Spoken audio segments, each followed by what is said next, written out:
बच्चों, BA part second के first paper में हम पढ़ रहे थे बिहारी, उसी में आज आगे चलेंगे। बिहारी जी नायिका का किस तरह से वर्णन करते हैं राधा और कृष्ण के रूप में कि झीने पट में झलमली झलकत ओप अपार सुरतर की मनु सिंधु में लसत सपल्लव डार। इस छंद में नायक और नायिका को झीने वस्त्रों में से दिखाई देने वाली शारीरिक झलक का सौंदर्य उत्प्रेक्षा अलंकार के आधार पर कवि ने प्रकट किया है कि नायिका ने झीने वस्त्र धारण किए हुए हैं। झीने पट में झलकती उपहार।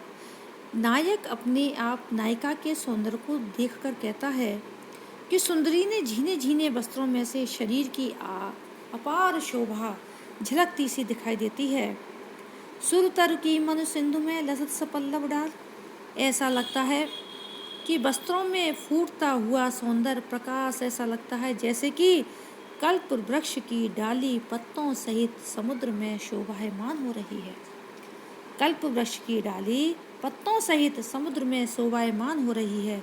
नायिका का सुकोमल हाथ, पांव, होठ, कान आदि को कवि ने सपल्लव डाल कहकर कल्प वृक्ष के पत्तों से उपमा दी है।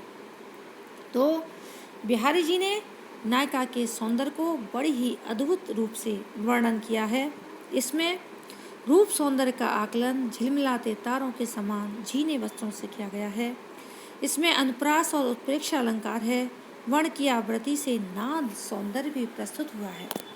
आगे है कि तो पर वारो उर्वशी सुन राधिके सुजान तो मोहन के उर्वशी समान।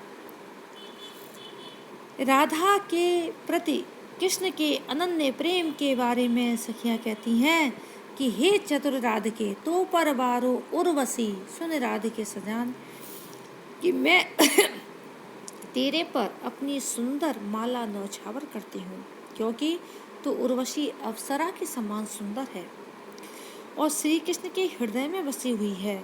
श्री कृष्ण सदैव तुझ पर अनुरक्त रहती है।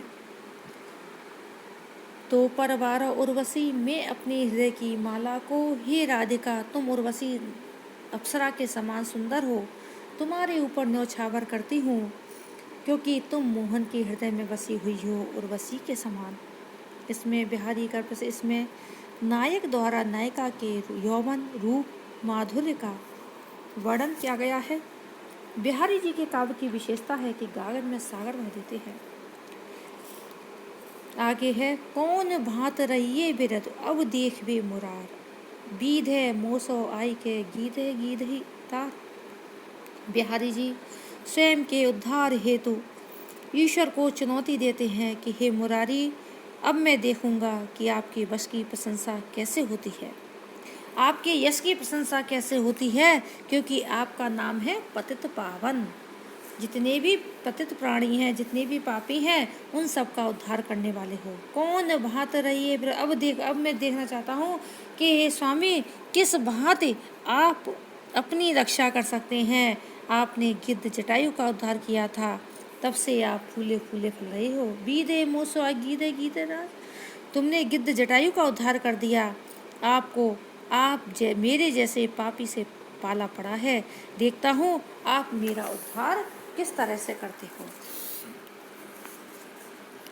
बिहारी जी के इस दोहे में कृष्ण और जटायु को ताड़ने का श्री राम को याद करके उनकी भक्ति की व्यापकता का चित्रण किया है। श्री कृष्ण के प्रकारांत से चुनौती दे रहे हैं कि आप में दम है तो मेरे जैसे पापी का उद्धार करके दिखाओ।